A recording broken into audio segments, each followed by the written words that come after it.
I would like us to start with that thing that you see right now on the screen. So what you see, the photograph of the certain man, and you can definitely see the left and right, or one or two pictures are slightly different. And so there's only one question to you: which picture seems more attractive to you? You can type in comments.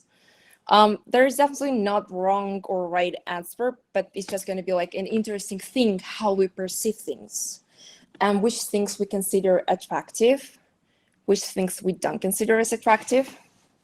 So that's going to be interesting. One moment.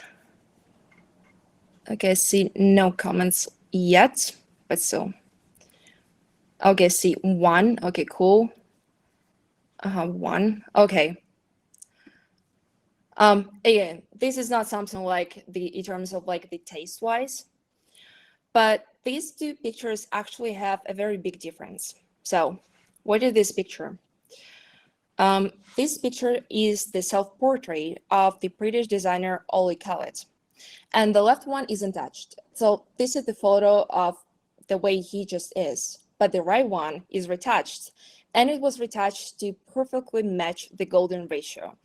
I'm sure that a lot of you heard the term the golden ratio. It's usually used when we analyze like app icons and other things. And while golden ratio is a very good standard how we can measure the design, as we can see, it's not like it's ultimate, because when we will start like alternate the face to perfectly match the golden ratio, it can sometimes like make it look not more attractive than the original one was.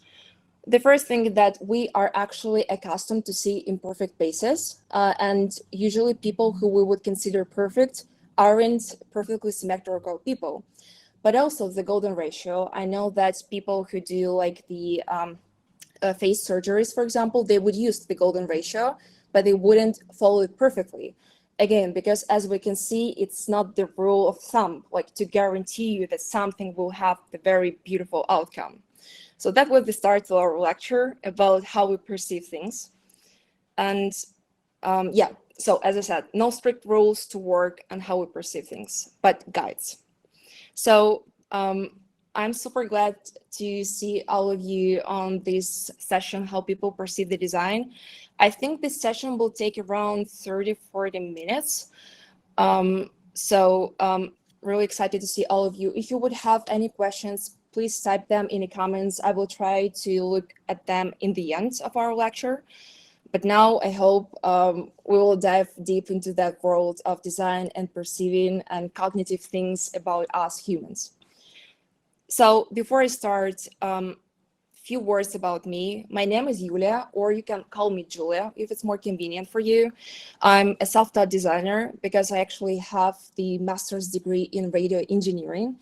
But for now, I work more than 5 years in the design, and last couple of years, I specialize in product design, and this is one of my passions, and of course, the product management. But that background, technical background, gave me some of the advances, like to see the design world, in terms of patterns, trying to analyze it, and try to find the best way how we may work with certain interfaces. So that was a few words about me. And now this session goes, I would like for us to just go through like things, how to navigate the design, some anchors for the design evaluation, and the most important, to get to know the human in users, because we're human and we perceive things a certain way, and learning about that may be beneficial while we create different designs or interfaces or products. But now, so we talk about how people perceive the design, right? Let's start. What is the design? What I'm trying to put behind that word when I say the word design. Let's take a look at that picture. So this is the photograph of the oldest musical instrument that was ever found on Earth. And this is the bone flute that was made around 40,000 years ago. This is also the example of the design, right? We can definitely see some of the visual design of it, but there is another important thing when we talk about design. So that flute, it was heavily impacted by the physics of the sound, physics of the world, right? So how does a flute works? Basically, in the flute, or you can call it an air jet, there's like resonances in the air where at certain points it will be producing oscillating components, and these oscillating components will make the air vibrate, and some of the energy will be radiated as a sound. So we see that that flute, its design was heavily impacted by the physics. Its like, length, its form, these like gaps that we see there, radius, it is the design. And it was impacted by it. What I like about like design, seeing it not only as the visualization, but in general, how things may work and how people may interact with them. So that was the first example. Now let's go to the another example of the design. So right now you see on your screens the picture, the Greek myth of the lovers, Orpheus and Eurydice. I hope I pronounced that correctly, by Peter Paul Rubens. Here's are the two aspects how we may treat that design, but we will start with the content of the picture. So the content of the picture was heavily impacted by the physics of the human body, right? Like how you will portray it, like how they will, like these people will stand or sit, how they will turn their heads. So some like for the historical moment, European painters such as Rubens, they've been trying to follow the ancient Greeks kind of philosophy. In ancient Greece, it was very important and very like luxurious to try to portray the human's body in all its complexity, to recreate it movement and drama and feelings. So this is what impacted like that visual part of the picture that we see, because they try to recreate like the human's body. And also it's like the same thing that we have. Humans are the social creatures, and we are attracted to other people because we may collaborate with them, we may have friendships with them, and of course, like the bodies are also important. So that was the first part that had that impact on that design. But the second of all, as we can see, this is the picture. Like, why do people decided to do pictures at certain points? It's because in the presence of beautiful things, we feel a broad range of emotions. Some of those emotions could be unpleasant, some could be pleasant, but it's a very human nature to try to go forward beautiful things. Some people could be a bit more conscious about that, some people less, but I hope we can all agree that environment and surroundings will have a great impact on us, that when we work in the place that is pleasing to us aesthetically, we may feel a mood elevated, and we will be trying like always go towards things that will elevate our mood. That's a very human nature of things. And now, after all of these beautiful things, let's take a look at this page. So this is the Facebook homepage screenshot. I took it just a couple of days ago, and the Facebook was also heavily impacted by certain things because it is the design, right? It's like the presentation of certain actions that you can do, and its design was of course heavily impacted by human psychology.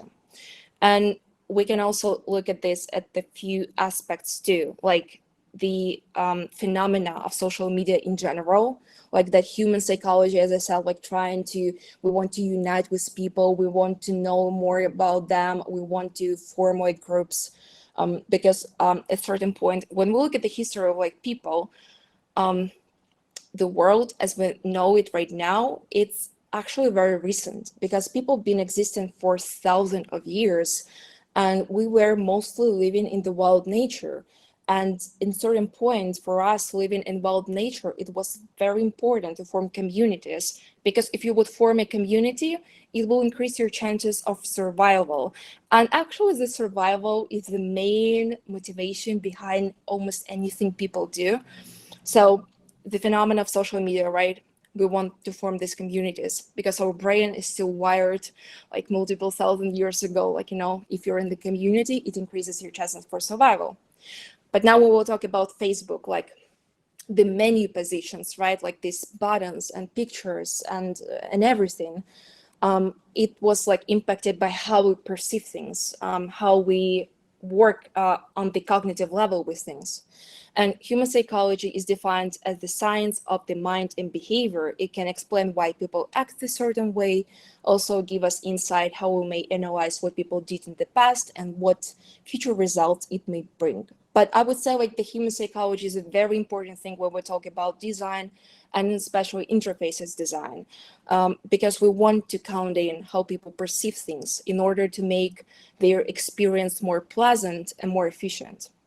So to sum up all the things I just showed to you, key insight that design is defined by the real world, whether it's going to be like all the things that I just mentioned.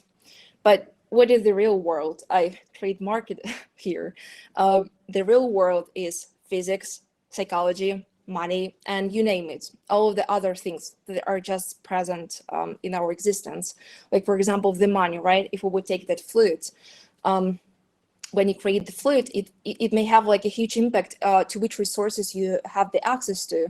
Maybe you can buy like the most expensive wood in the world and then create that fluid, and it will sound like nothing that was heard before, right? It will take a huge part into the design. But about the real world, like physics, psychology, money, things I wanted to say. Things are happened, planets are happened, humans are happened, and we study that. What I mean by that, for example, gravity, right? We don't know why we have the gravity.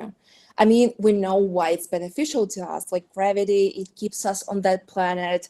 Also, it helps to create the atmosphere, and this is how we can survive. And we can describe the formulas for the gravity, but we actually didn't know why it's there. It's just there, and we study it. Same with people. We don't know like how, when, how it all happened, but it's just the way it is. And now what we try to do is just we try to learn the world. We try to learn the people and trying to basically gain that knowledge into how we may create things that will work in that real world with this real limitation and will be perceived by us. Definitely not perfect, but still absolutely real humans. So after all of that philosophy, let's go back to the cute little Facebook page. Here's the two things that I would like to address. They just caught up my attention. I thought they were interesting. So the first, we'll take a look at that side left menu. What caught up my attention, as you can see, we have like around 7 or 8 options that we can select, but then we see that button, see more. So, you know, it's usually said that when we create navigations, it would be nice to let the user to see all the options so they would know where to go. However, we may start like having an argument that there's always like some primary things, some secondary things. But nevertheless, I was interested, like, why do we show like this limited view and then we have see more? And this part is actually corresponds to the Hick's law, which says more options leads to harder decisions. Hick's law says that the time it takes for a person to make a decision as a result of the possible choices follows that increasing the number of choices will increase the decision time logarithmically. So now let's go back to that menu. So it says that basically if we would have more menu items here, it would require more cognitive load and time for people to start like to select the right place where they want to go. Why is this so? Again, the main topic of that, like people and survival. When people start to have a lot of options, maybe some of you encountered that it's really harder to make choices, right? When you go to the restaurant and it offers you like 100 positions, it's hard to know which is better. Again, because people would like to try the best option. So if you order the food at the restaurant, you want it to be the tastiest, the most healthiest, I don't know, whatever suits you today. But that will heavily impact your decision time. And when we talk about the Facebook at the social media phenomenon, this is definitely the place that people would consider as the relax or leisure time. People usually go to the social media to not try to think more, but actually to have that wind off time, to think a bit more or less, especially if they're having a very stressful day. So I hope you can see right now that by limiting these options, it makes the usage of the Facebook a bit more easier cognitively, and therefore it supports like that relaxed version of the social media that we usually associated with it. And here's a very nice illustration for this Hick's law. This is from the flow map. So again, we can see that number of options and how the reaction time increases. When we work with professional products, professional services, which may have a very complicated navigation, we still cannot escape some sort of level of complexity for interfaces. But for the work tools, it's expected. So people would still like, when you work, you kind of spend your resources and you kind of expect that behavior. But again, when we go back to the Facebook page, this is where people probably would like to relax. So I think this is probably why they hidden a lot of these additional menu sections. But now let's go back to the Facebook page. So there's another thing that caught my attention. If you haven't noticed it, it's okay. If you have, it's also okay too. But here's the thing. That little sponsored allocation with ads. So why I thought it was interesting, because at first, to be honest, I even didn't notice it. And that phenomena is called banner blindness. Users tune out the stuff they get repeatedly exposed to, especially this is true for the advertisement. So why that happens? Because we as people, we need to analyze our environment. Again, like, that survival things. We need to look at the things to get the cues, how the environment changed, what things could be changed. We are always kind of alert. And when the internet has started, it was filled with a lot of banners. And for our brains, when the internet has started and websites appeared, it was a totally new environment. Our brain was like, oh my God, so many things. I need to click there. I need to click there. But of course, the time has passed.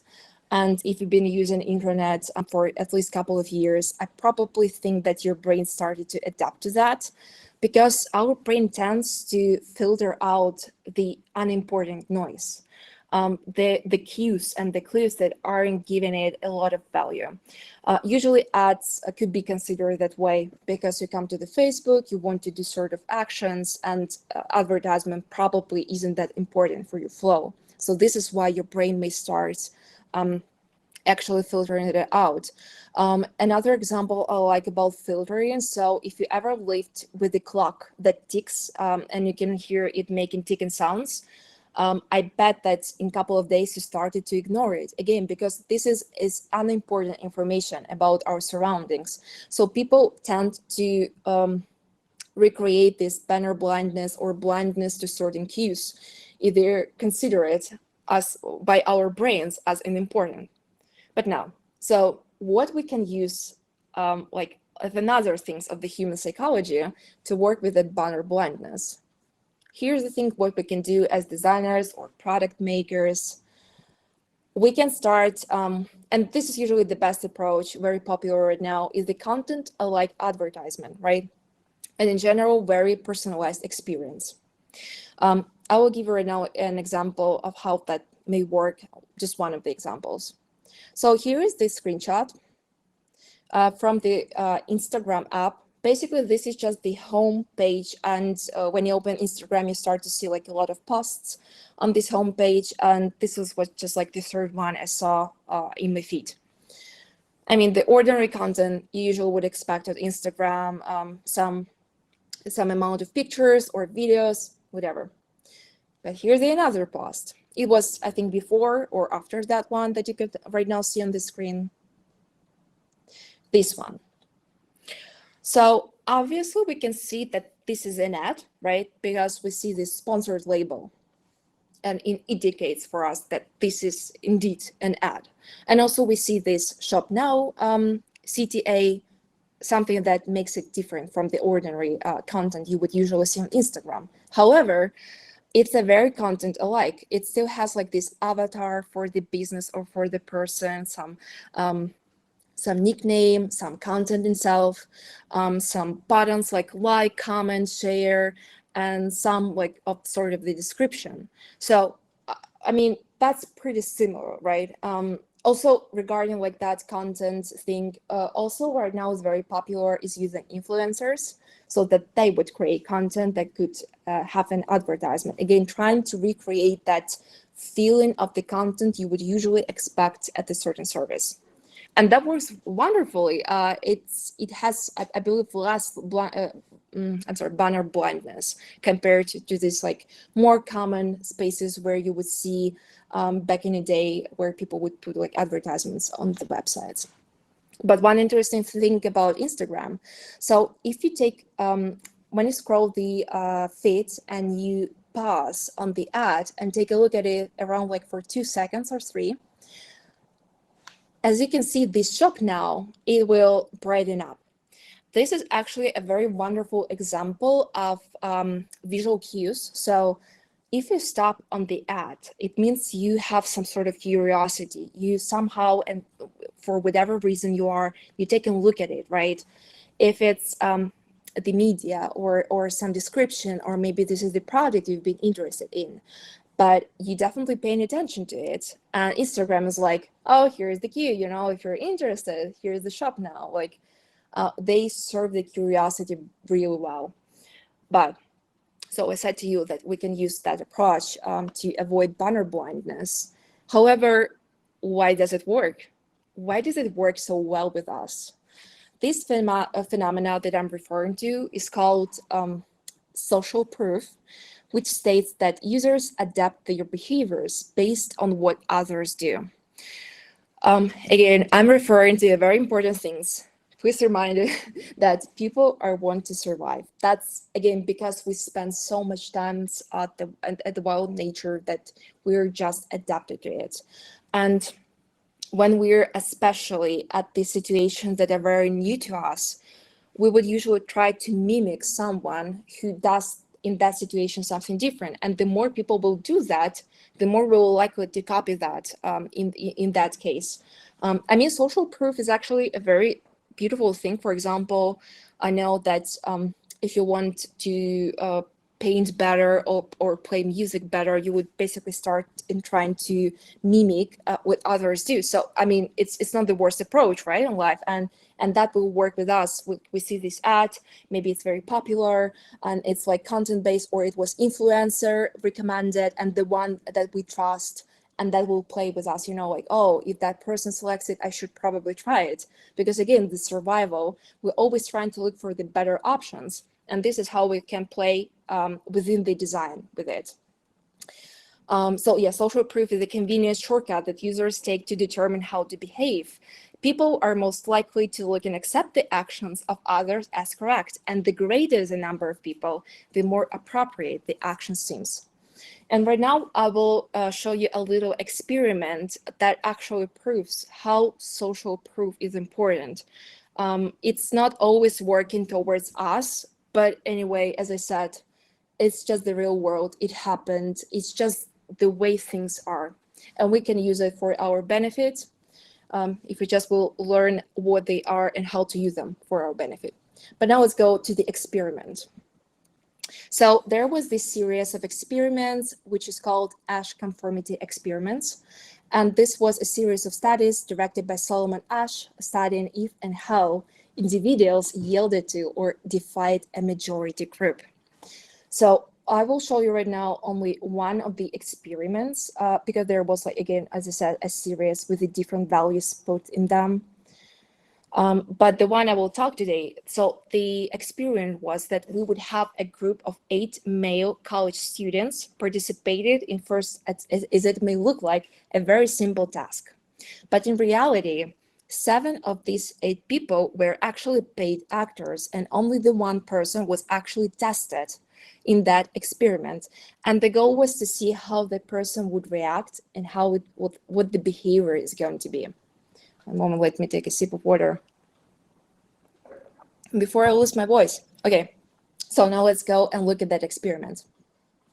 So all of the 8 people, again, I remind you, 7 of them actors, only one of them is being tested. They were shown these 2 pictures. The left one has a line, a reference line, and the right card has 3 lines, A, B, C. And the goal was for every participant to say out loud which line they think, A, B, or C, matches the length of the card that we see on the left. So for most of the people with no cognitive impairments, a lot of people can allocate that this line is indeed line number C, right? It corresponds the length of it.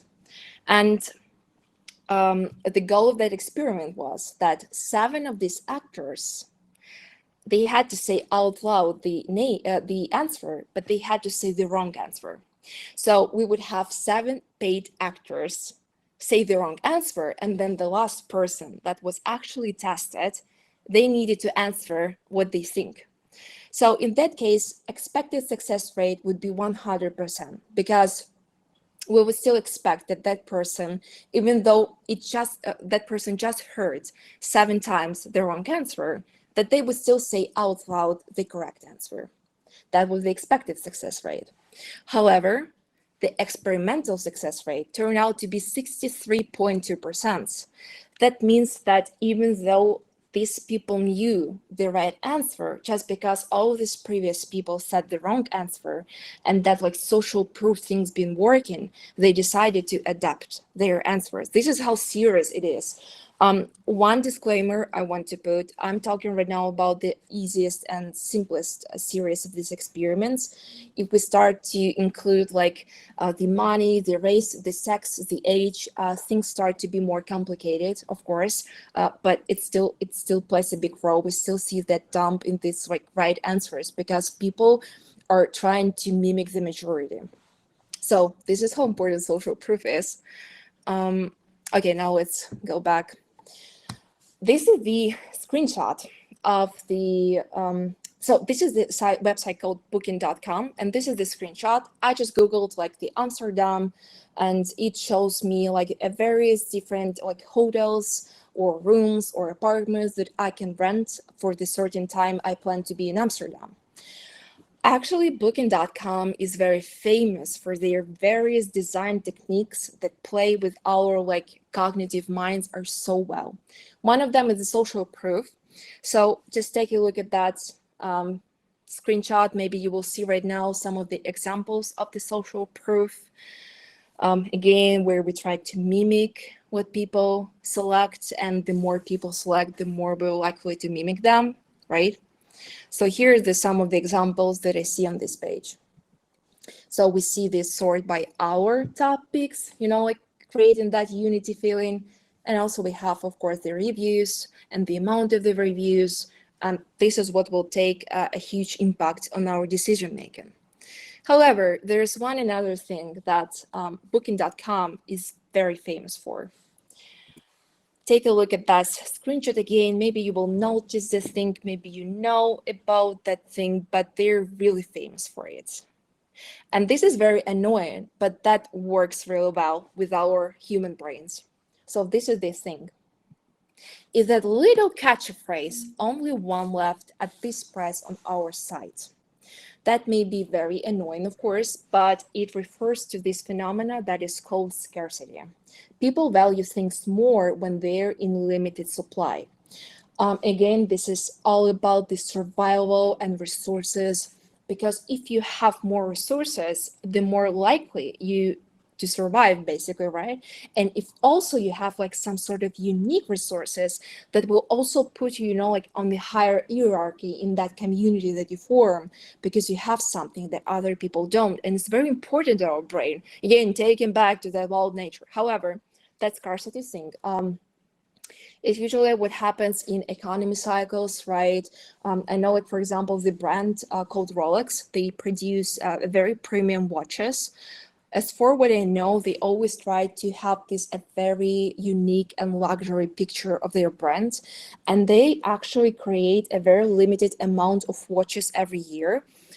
They can create much more, but they especially create a smaller amount to have like that wait list of people who want to buy Rolex to be in the queue, because it creates that feeling of scarcity, right? Like this is something very luxurious. It's like, you know, like only that certain amount of Rolexes are done every year. We can see that a lot of brands, a lot of businesses, a lot of products use that thing, and it works with us really well. However, I want to put a disclaimer. I'm pretty sure you saw websites, usually it's like e-commerce one, that like try to mimic the social proof and this scarcity, but you just know it's fake when they have this like, like, oh, it's only 2 hours before this discount ends, but we see that it's fake, and of course our brain will catch it. So only true scarcity, or at least like the most true scarcity, will play with our brains, but the more lawfully it's done, then less we try, like our brain will catch the trick. But booking.com is famous for playing with these cognitive things with us, and it works very well. Okay, now here's the screenshot of certain page. So it's all written in Korean. I personally don't know Korean, but now please take a look at that page and just make a guess. Like you can just like write it, or you can like just think about it. What do you think this website is for? Maybe there are some like elements that you see that may remind you of something, but just take a look at it, right? I mean, that's a website, that's a legit website for something. Even though I don't know Korean, I still can see that, for example, this is the menu, right? And this is the position I'm writing in right now, even though I don't know Korean, but this some of the patterns that my brain has already adjusted for all of these years that I've spent on the internet. Again, this is something that I was talking about. Our brains adapt, and the brain learns new patterns, new environments. So I see that this is sort of menu.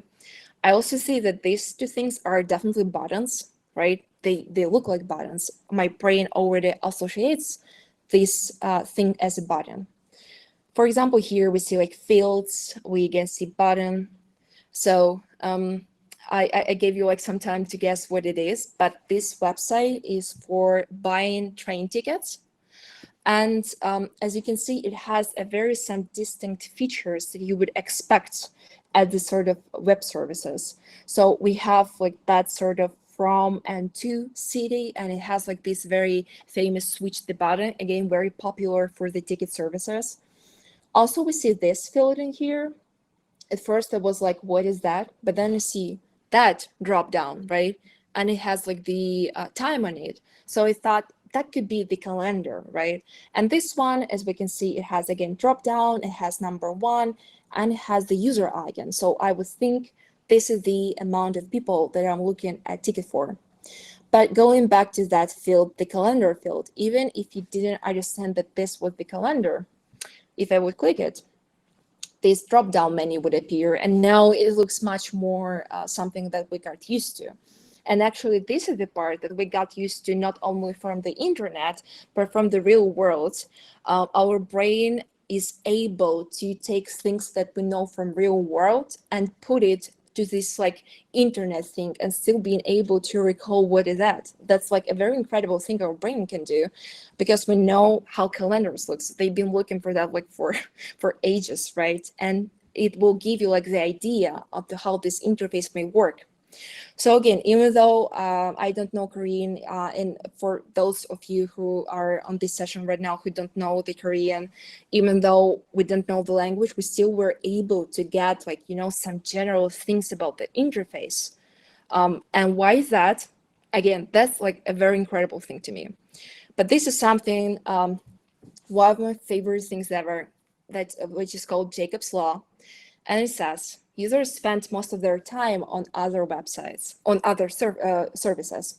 This means that users prefer your site to work the same way as all the other sites they already know, designed for patterns for which users are accustomed.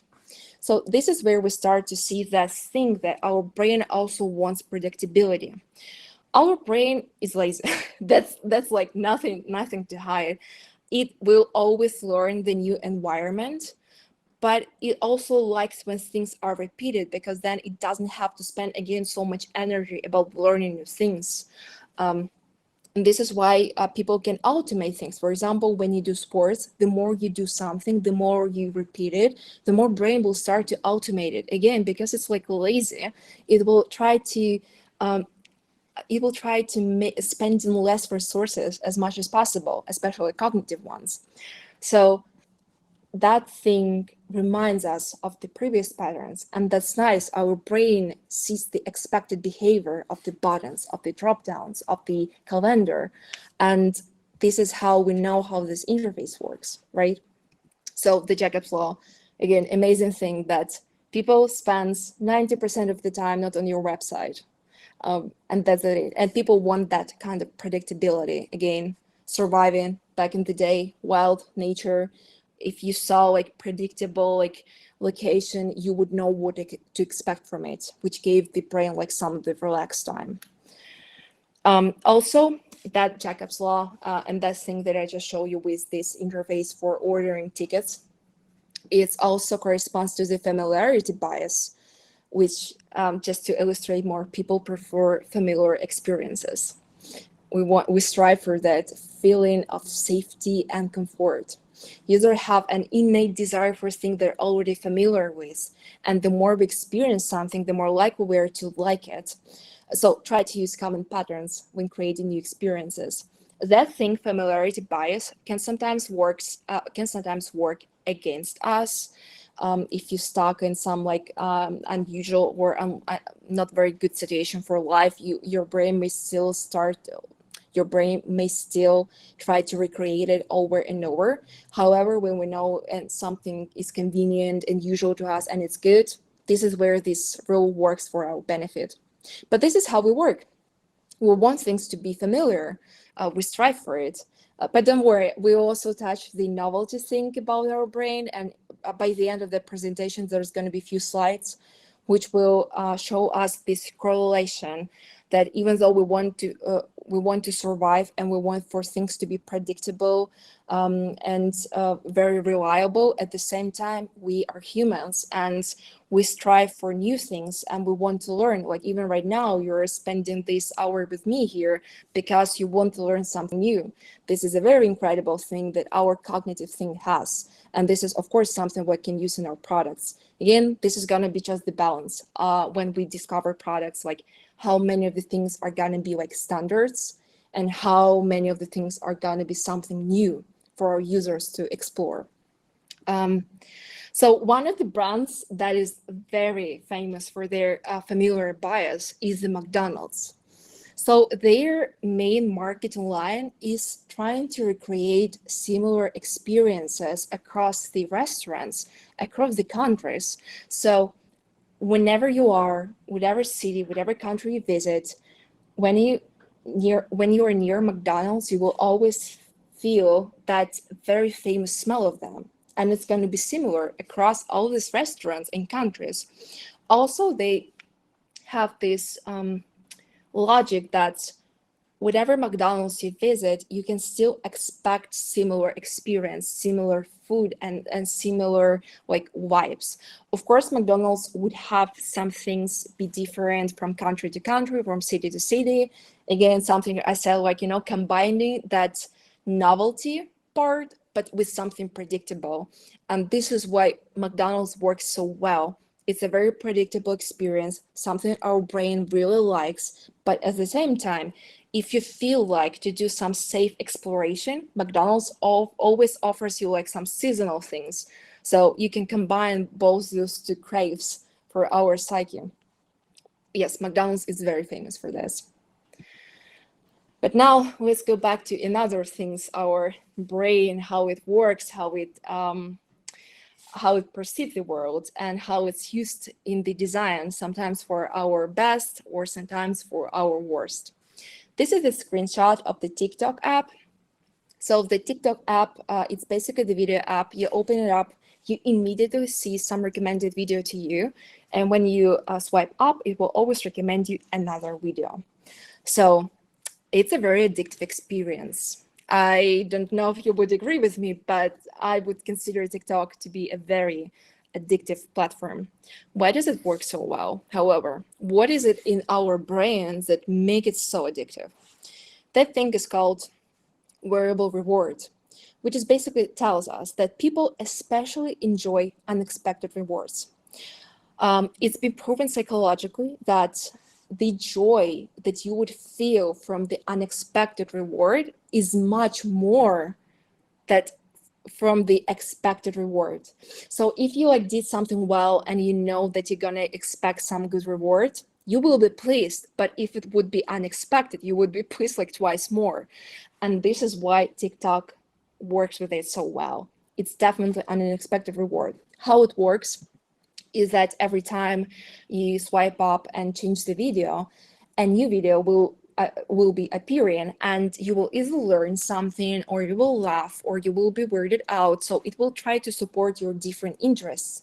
Sometimes showing you memes, sometimes you showing the news, and you will never know like what is coming next, right? That feeling of the variable reward. You always get something personalized and surprising. This is why TikTok is working that well. This is sometimes something that we can also use in our products, like creating variable reward. But again, that's a very addictive experience. And I would consider that not to be like the dark pattern, but again, everything in moderation. And definitely social media, sometimes they are not very good with moderation and making sure that people don't overspend the time on the platform. So let's sum up everything that I talked you through, things that we would consider when we talk about how people perceive the design or how people perceive the world. They are anchored, people are anchored to survival, novelty, predictability, preserving resources. And this is what will motivate our brain to perceive designs like in certain things or objects in certain things. We want beautiful things around, but at the same time, we want predictable environments. We don't want to spend too much energy. This is what will have an impact into how we create things and interfaces for the various products. And right now, I would like to include some of the screens with the quotes from the Dijon Blazic's article. So basically, that was the article that inspired me to do this whole presentation, because I really like that intersection between design and products and cognitive of the humans, the psychology, because it has a very, it's all intertwined. It all has like an impact on each other. So why all of the things works like that survival thing and preserving resources, because throughout most of the human history, about 98%, people have interacted with nature. We've been in the very various environments, and we've been discovering various environments. And for our survival, we needed to collect as much information about the environment as possible. So that's why we're so eager to select clues or notifications, because it's like novelty, or it's like the information that you may need to know that may increase the quality of your life. Again, all the like survival thing, even though it's notification from the TikTok, but still it works with our brain. Environmental psychologists Stefan and Rachel Kaplan said humans prefer landscapes that provide the most useful information for their survival. So this is why we create interfaces, we would like to work on that, like, you know, the statuses, the additional information, because we, again, try to assist that our brain likes landscapes that provide useful information for it, because it helps us to do our job better and, again, increasing the survival. So these preferences can be developed through two cognitive functions. In that like survival thing. It's understanding and exploration. And this is where something I mentioned before, like that balance between novelty and security that is existing in our brain and how we perceive the world. So understanding is a cognitive function through which humans gather information from their environment. With a good understanding of the environment, humans are able to avoid dangers and take advantage of opportunities for food, reproduction, and shelter. This is the part we will want reliability and stability. But another thing, exploration, is the cognitive process that involves cultivating an interest in obtaining new information. It is closely related to curiosity and represents a desire to learn something new. Again, this is a very human. We like to try new things. We want to be sometimes like first in something, in trying new app, or in doing some things at work, because it's very human. Because back in the days, it may increase your chances of finding maybe a new source of food or having more resources. So that's a very rewarding experience. This is why we're so interested in everything. So the quote, "Today we live in a technological civilization, but we still have the same cognitive functions of understanding and exploration that our ancestors did. And these cognitive functions influence which user interface we will prefer." So this is why, even though we've been talking about like design and interfaces, this is why I've been referring so much to that primal brain that we have, because we're same humans as we've been to. Even though we still see some of the brain adaptations to the internet, to the advertisement. So we definitely see the progress, but we are still pretty the same humans that we were like thousands of years ago. But, however, last thing I want to add, even though I've been saying like all these things, all the things how we can evaluate the design or interfaces, the best approach is still testing. Even though you would create something and you would like keep in mind all these cognitive biases we have, you still should test designs you create, interfaces you create, because it's not like some rule. It's all like guidelines how we may create things, but we need to test them out. Otherwise, this is what's going to happen. We can see the litter box and the cute cat fighting for its life to escape the litter box.